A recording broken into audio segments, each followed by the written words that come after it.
What's up everyone, Martin here, thank you for tuning in. Today I was thinking about the sort of videos that I'm making, and I do a lot of properties where I'm walking through the property and showing you around houses, but today I wanted to do something a little bit different.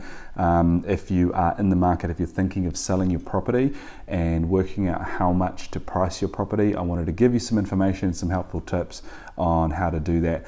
The market is changing at the moment. I have the lucky position, I'm lucky to be able to be doing quite a few listings, quite a bit of stock, a lot of open homes every weekend. And the market is slow. Some agents out there are finding it really, really tough to get business, tough to get sales.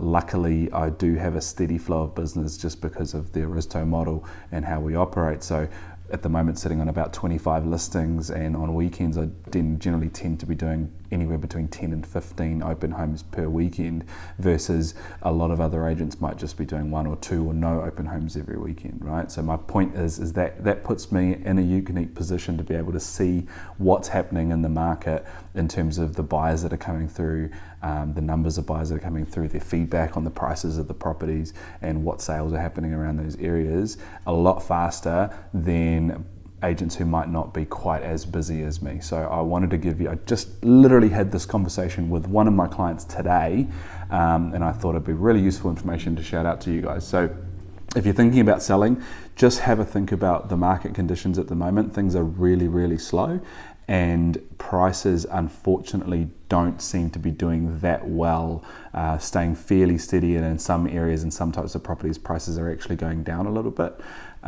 So what I'd suggest you do, even before engaging an agent, educate yourself on what's happening in your area. Have a look at the other houses that are selling in your area. Have a look at the other open homes and other properties that are happening in your area. Go along to the open homes, have a chat with the agents and ask them 2 quick key questions, okay? Ask them, well, three key questions.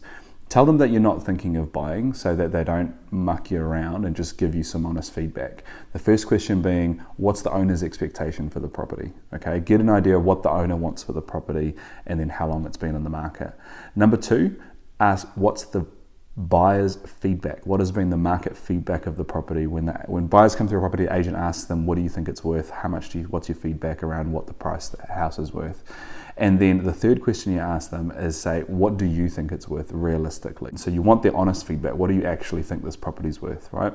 Ask them those questions, get an idea of what's happening in your area and what properties are doing. The biggest mistake I see people making all the time is they want here, the agent's probably recommending about here, and if they're a really good agent, they're probably recommending about here, which is what the property should be selling for, right? And a lot of times agents will sort of not really be sure about the price ranges, and especially in a market that's changing so fast like it is right now, you need to be really confident in your price range. Everybody wants as much as possible, absolutely, I get that, but sometimes wanting too much for your house is going to mean in the long run you're actually going to end up taking less. So if you can sell it for here today, but you want here, and you end up sitting on the market for 2 or 3 months, nobody pays full price for a stale piece of bread. So as the longer you stay on the market, the price goes down, and eventually you might end up taking less than what you thought you could have taken if you had priced it right from the beginning. And look, nobody's ever perfect. No agent knows exactly what your price is going to sell for. Only the market can dictate what a home sells for. But make sure you do your research, and make sure your agent's done his research too, and he knows what he's talking about and knows what properties are selling for in your area. So that's really key, guys. Don't sit on the market for too long. Make sure you price your property well, and you know who your buyer is as well. At the moment, I'm seeing a lot of first home buyers gravitating towards properties that are fully renovated, and when I'm talking about this, I'm talking more so in the South Auckland area. The first home buyers, they're not really willing to make that compromise and buy a property that's not fully done up, property that might need a few repairs or even just a fresh lick of paint, even minor stuff. People are sort of more willing to gravitate towards properties that are already fully renovated. So you have to consider that as well, right? So your buyer might be an investor. An investor, don't listen to the media. Investors don't inflate prices. Most investors want to buy property cheaper than what a home buyer would pay for. So investors might be your market, and they might be needing to buy the property at a discount. Okay, so just a couple of tips from me today, guys. If you chuck in the comments below what your thoughts or feedback is, or I'd love to hear what you guys think of what I'm talking about. I'm going to try and do a little bit more videos like this where we're basically explaining some market conditions rather than just always giving you videos of walkthroughs of properties, because I know those of you who aren't buying out there get a little bit bored watching my stuff. So I'm going to try and do a lot more stuff like this. Let me know what you'd like to see if you have any questions or anything about the property, and I'll make a video about it.